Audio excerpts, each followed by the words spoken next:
Claude and Cursor have completely changed how we write code, but why would we still plan and report the work like it's 2016? In One Horizon, you can just start by creating simple business goals, even nest them.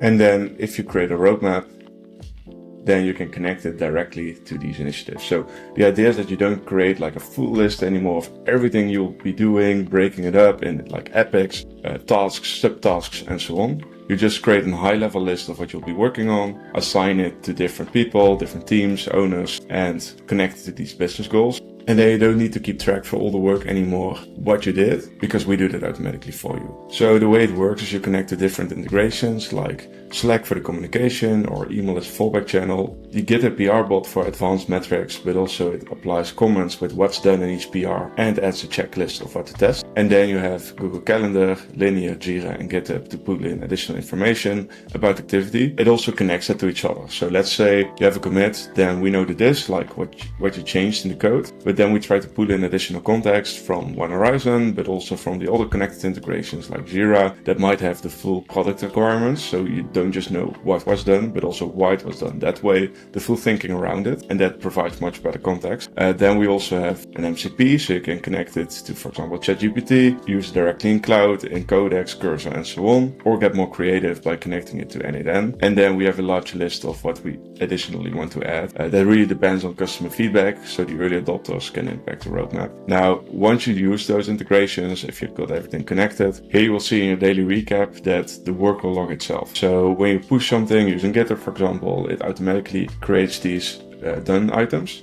Then you can see here some more details. You always are in control, so you can always tweak things. If you don't log in for like a full month even, it's there whenever you need it to report what was done. In the planned column, you see what's on your plate for the next few days. Not your full backlog that overwhelms you, but only top priorities right now, so we filter out a lot of the noise. If you connect it to Jira or Linear, we show them here as well, and they are synced in real time in two directions, because the most relevant items will be shown here. It's simple to keep them up to date. Now, blockers are planned items that are obviously blocked, but also in relation to your team. So let's say I have a pull request and I assign a teammate as a reviewer, then I'm blocked by the teammate. So for me it would show as a blocked item, and then for them it will be shown here as a planned item. So you can help move the team a bit faster like that as well. Now this is just for the last few days, but if you want to get a full journal of yourself as a developer, you can go here and get more details about what was done, like even last month, even years ago if you're using it for a long time. And you don't need to search through all of this to get your answers. The knowledge is also connected to the MCP and to the Slack bot, so you can just ask it in Slack or even in Cursor if you're using it there with the MCP and so on. Now, if you're using it with Teams, you get access to the daily stand-up feature. So here you can see who's joining, you can see if it's inconvenient perhaps for some time zones, and when the meeting is about to begin, you'll get a notification from the Slack bot or from the email bot with a link to start. Now when the meeting starts, someone can just share their screen, or you can use the Google Meet add-on, and they can directly share your update. So it's all prepared for you. That way you save some time, but also make sure you don't forget anything important. And we filter out a lot of the noise. So anything that's irrelevant for this team will be filtered out, but also what you discussed in the last stand-up already, so you don't need to repeat yourself. So I can now quickly highlight what matters, maybe make some tweaks, like this was actually with a different team. The rest will also see this blue outline for that card, so you have that live collaboration in there to add some more clarity. Now let's say my colleague Dinesh is this blocker and I can help him with it. What you often see in the daily stand-up is that we start discussing this in detail. The rest is all waiting, it's irrelevant for them, we're wasting the time. Now you just press discuss on Slack, and I'll get a message from the Slack bot after the meeting to set up a follow-up just with the relevant people.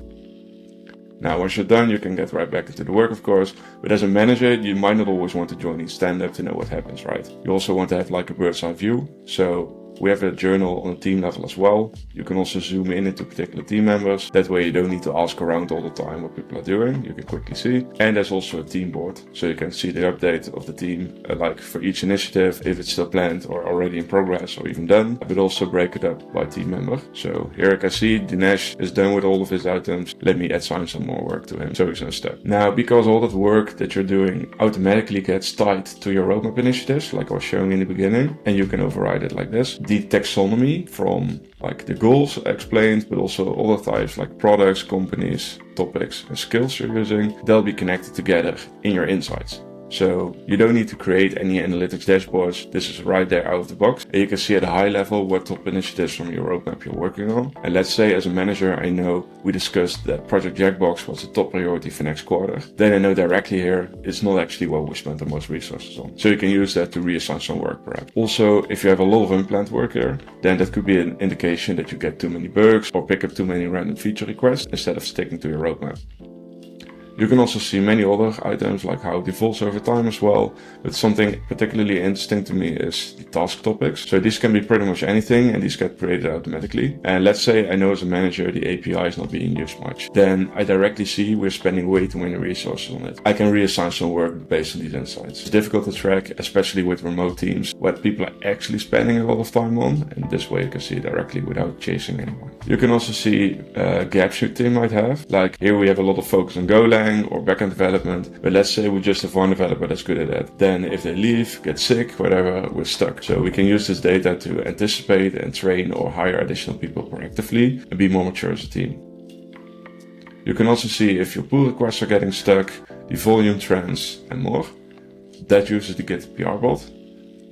And you can also see like what initiatives you're working on a more detailed level, but also the business goals, the companies you're working for, and other products. Now you can also communicate externally what you've been working on using the release notes feature. So you just select some time frame, like the last quarter, some teams, and the audience, and then we generate an article based on that. So why does the audience matter? To customers or partners, you only want to share it impacts them. Internally, you want to share a bit more, so not just new features and bug fixes, but pretty much anything that happens. It can be a bit more technical too. And to executives, you want to make it more high level and link to the business goals. So once it's done, you get your release notes like this. You can always edit it, even include like Mermaid or Figma designs, quite a lot you can edit, and you can directly share it. So what we do ourselves is we just change it a little bit, put it on a changelog. You can also send it to Codex and use a skill to rewrite it into a social post using the last one as an example. If you want to take it a step further even, you can go to your settings, preferences, and connect it to coding tools. So let's say I connect it to Codex. Then if I have some task and I don't want to do it myself because I know Codex is able to make a good start with it, then I can now just pass it directly to Codex. It will keep the status up to date, so to automatically set it to in progress once it starts. It sets it to in review once it thinks it's done,